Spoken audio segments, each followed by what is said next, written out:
Então a Beija-Flor em 2016, brigando pelo bicampeonato, a gente começa com o carro pé de passagem que está lá na frente, que é um imenso lustre, né? O título do nosso elemento alegórico é Moldurando a História Beija-Flor, que a abertura do carnaval tem todo barroco. Por que barroco? Porque além Minas Gerais é o berço do Marquês, né? E a gente tem naquela região de Congonhas de Sabará, hoje Nova Lima, Mariana, Itabirito, o maior conjunto de obras arquitetônicas barrocas no mundo. Então a gente abre o pé de passagem, que é um elemento barroco, né? Numa alusão à luz da expressão artística do que é o barroco mineiro, que tem características genuínas, diferentes do barroco tradicional, né? E por que tanta luz? Que a luz também é uma comparação artística ao legado, né? A luz grandiosa do legado que é a obra do Marquês de Sapucaí. Aí a gente passa para o carro Abre Alas, que é o carro do anjinho, né, que são vários anjos, o anjo gordinho, né, bem barroco mesmo, com cabelinho que a gente fala aquele macarrão, cabelinho de anjo. São elementos, os arabescos inspirados no formato das plantas, né? A gente tem as peças todas rebuscadas, o requinte, o douramento, né? Tudo bem luxuoso, né? Bem barroco. A gente tem um quadro lá em cima que, ao mesmo tempo que ele remete ao céu entre as montanhas de Minas, também a gente respeita a cor do setor, mas também faz uma menção ao céu pintado no teto das igrejas, né?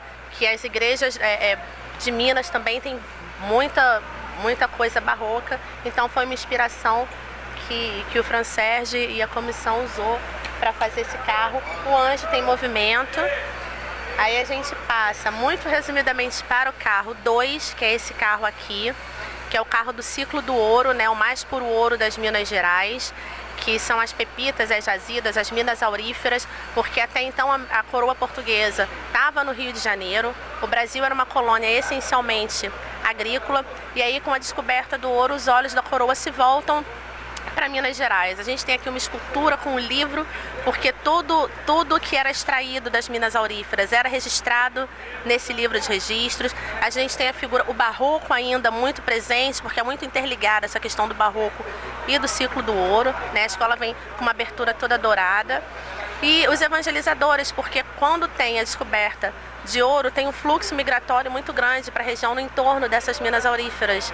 E aí a gente tinha um movimento de reforma protestante e de contra-reforma. Então, na verdade, os evangelizadores veem nessa região uma oportunidade de angariar novos fiéis em busca da Santa Fé. E mais uma vez, quanto do nosso ouro extraído não foi para as igrejas, né, principalmente de Portugal e do Brasil, das igrejas de Minas. Então, o nosso segundo carro é o ciclo do ouro importante. Foi o Marquês de Sapucaí quem deixou equivalente sistema de pesos e medidas, né, do peso do ouro no Brasil e com o estrangeiro. Ele unificou a Casa da Moeda e foi ele quem fez todo esse reestruturamento da situação econômica no Brasil imperial. Então, além de ser uma região do Marquês, que ele conhece muito bem, né, foi ele quem faz esse novo recorte econômico do Brasil Império. A gente tem no terceiro carro, lá no finalzinho, o carro 3, que é o carro Coimbra, Conhecimento em Terras Lusitanas. O Marquês de Sapucaí, ainda muito jovem, ele vai para Portugal, né? Ele para a Universidade de Coimbra, que é uma universidade extremamente renomada, fundada em 1290 por Dom Dinis.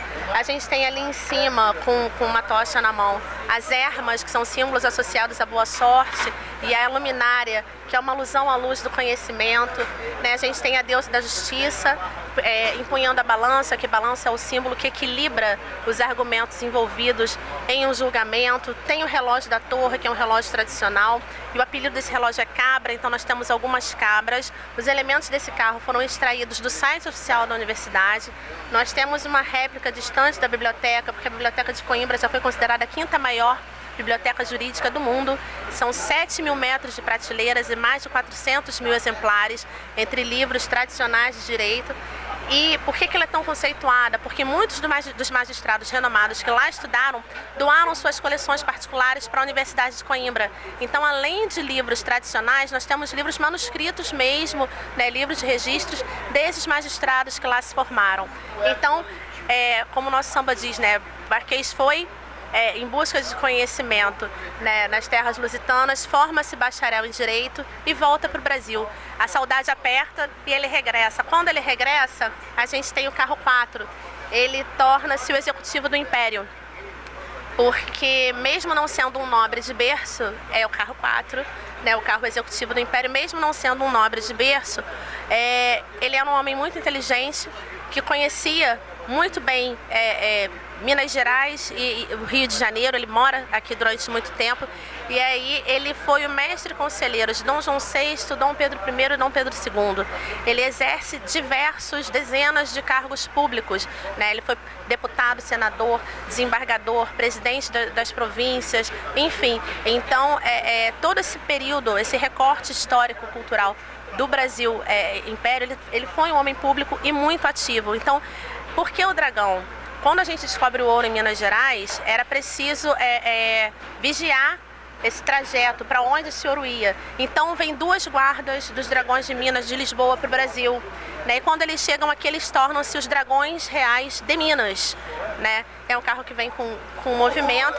E o cenário, que mesmo não sendo um nobre de berço, ele frequenta esses salões imperiais de luxo, requinte, os espelhos, a coroa, os louros das vitórias que vêm contornando os queijos, os balaústres, as cortinas drapeadas, né? Então o dragão é um símbolo muito imperial, né? Então esse é o nosso 4º carro, a asa do dragão até o fundo.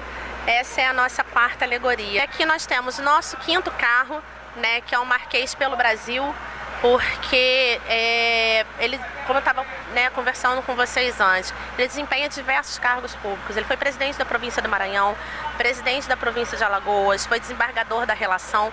Então, como o nosso samba diz, em seu legado a primazia da gratidão que herdaria. É como se fosse a gratidão do povo brasileiro pelos múltiplos feitos e benefícios que o Marquês deixa pra gente, porque muita gente não sabe, mas até hoje a gente tem, por exemplo, a gente tem uma ala que é o patrono da filatelia, né, que não é nesse setor, é um pouquinho antes, mas que o Brasil, ele instituiu no Brasil, o Brasil é o 2º país no mundo a ter o selo, atrás somente da Inglaterra com a Rainha Vitória, né? Foi ele que instituiu isso. Então esse sistema dos Correios, que a gente recebe a nossa correspondência até hoje, foi um feito do Marquês. Ele que institui o selo olho de boi de 30, 60 e 90 réis, né? Fora outros, ao longo do enredo, através das alas, a gente vai tendo um recorte mais detalhado, mas algumas províncias estavam em uma situação um pouco instável, e ele, mesmo sendo mandatos considerados ligeiramente curtos, em média entre 8 meses e 3 anos, ele consegue estabilizar essas províncias, né? Mantém a unidade territorial do Brasil, porque o Brasil é um país muito grande, tem uma extensão continental, e ele sai aclamado pelo povo. A gente tem o verde, porque o verde é uma cor que está presente na nossa bandeira, desde as bandeiras do Brasil Império, né? E é um carro com múltiplas esculturas mostrando a nossa miscigenação mesmo, que é realmente a gratidão. Será que o Brasil seria o que ele é hoje se nós não tivéssemos um homem público tão intelectualizado, né, assessorando os nossos colonizadores? Então, o carro 5 é o carro do Marquês pelo Brasil, é a gratidão do povo brasileiro. Ele é considerado um dos maiores exemplos de cidadania que nós já tivemos no Brasil. Assim, ele governou do povo e para o povo. Num determinado trecho da biografia dele tem um depoimento, tem um relato que diz que ele fala que homens comuns, por amor à pátria e à terra natal, são capazes de realizar múltiplos feitos, e é isso que faz com que eles se tornem engrandecidos, né? Então ele realmente era um homem muito simples, muito reservado na sua vida particular, mas de uma alma muito nobre dessa doação, né, de realmente querer ver o Brasil prosperar. Bom, o nosso 6º carro, ele fala de uma outra vertente do Marquês de Sapucaí. E na verdade a gente vem falando do Marquês de Sapucaí, mas ele só torna-se Marquês no final da vida. Então até então a gente fala da história de Cândido José de Araújo Viana, né, o homem público. E aí, ao longo da sua vida, ele ganha inúmeros títulos de nobreza, e dos mais importantes, o primeiro e único Visconde com Grandeza, e posteriormente Marquês de Sapucaí. O carro 6 é o carro que a gente retrata a mesma habilidade que ele tinha com a pena para decretos e deliberações políticas, enquanto homem público, ele também tinha de cunho artístico. Então é um carro que fala do Marquês poeta, músico, compositor, escritor. A gente tem uma escultura que é quase que uma inspiração celestial para essa obra dele, né? Embora a obra do Marquês não tenha sido muito extensa artisticamente, ela foi muito pontual, porque ele teve composições, artigos e poesias premiados, né, à sua época. E uma das mais conhecidas foi um poema Violetas, que ele fez para sua filha Januária Leopoldina, que ela faleceu muito jovem, e pouco antes de falecer, ela tinha plantado um canteiro de violetas. E faleceu antes que as flores desabrochassem. E aí, quando as flores desabrocharam, o Marquês, que apesar de ser um homem público notável, era uma figura muito reservada, ele pega essas flores e vai levar no túmulo da sua filha. E lá ele enterrar um filho deve ser uma dor imensa. Então lá ele mostra a vertente do que é a dor de um pai que acabou de perder um filho.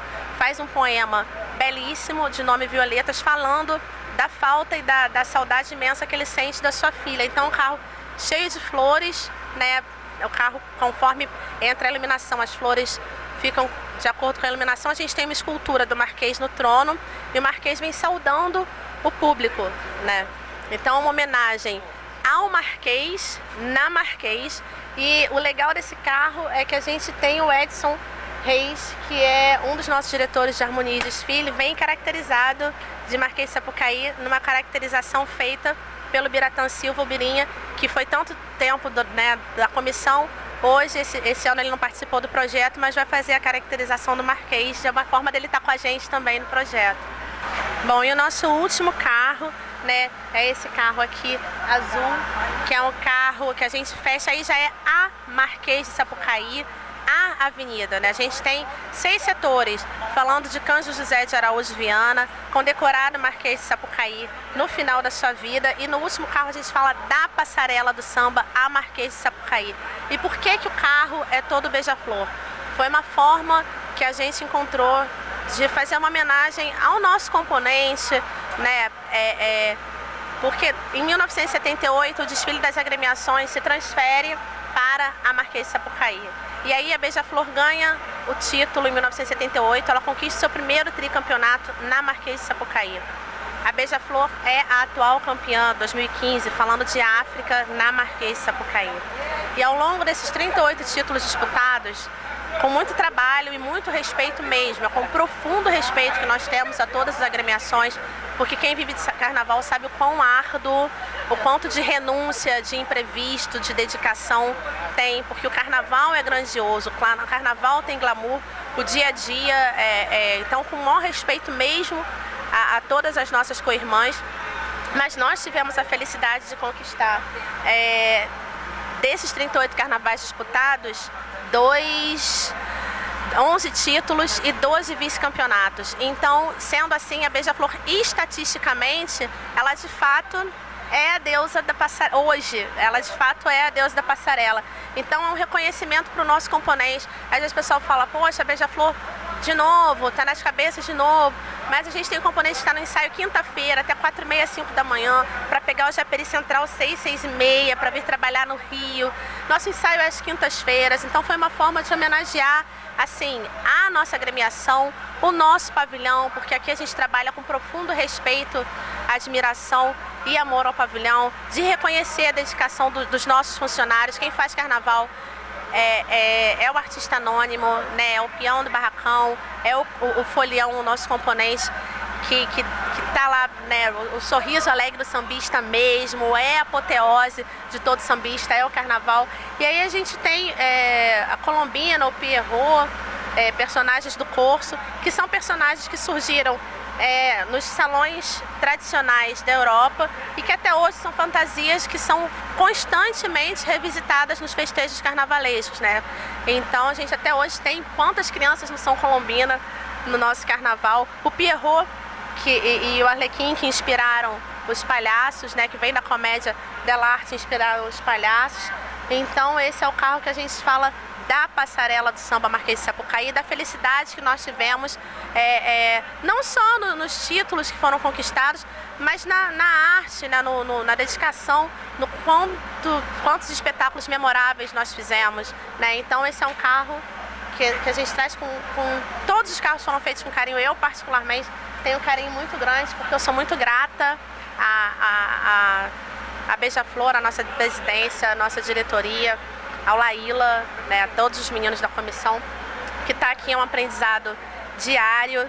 Então, quando eu olho esse carro, Coração Azul e Branco fica realmente muito feliz. E é com esse carnaval que a gente espera apresentar um grande espetáculo para o público presente, para o público de casa, independente do pavilhão do coração de cada um, que as pessoas tenham a oportunidade de, num carnaval com um enredo histórico-cultural, ter um pouquinho de acesso à informação, à cultura, que isso também é responsabilidade do carnaval, né? Um festejo popular maior, a maior festa popular que a gente tem. Então que as pessoas, além de que elas, né, bebam da arte plástica, da arte literária, da arte musical através do samba. Então a Beija-Flor, o Francés foi muito feliz quando ele falou agora há pouco que a Beija-Flor realmente, mais que uma escola de samba, ela é uma escola de vida e ela é uma escola de arte. Aqui a gente realmente trabalha por amor ao pavilhão. Então foi isso que os nossos colegas do Barracão todos foram capazes de produzir. A gente espera que esteja à altura da garra da nossa comunidade, para que a gente faça um grande espetáculo com condições de trazer, se Deus permitir, mais uma estrelinha para cá. Espero de coração que todos vocês tenham gostado e que, estando presentes na Marquês ou em casa, né, vocês gostem, porque nós trabalhamos de coração para o público, né? Às vezes o carnaval é caro assistir, é caro desfilar, então a gente trabalha para que vocês recebam o nosso melhor, é de coração mesmo. Obrigada pela oportunidade, um beijo.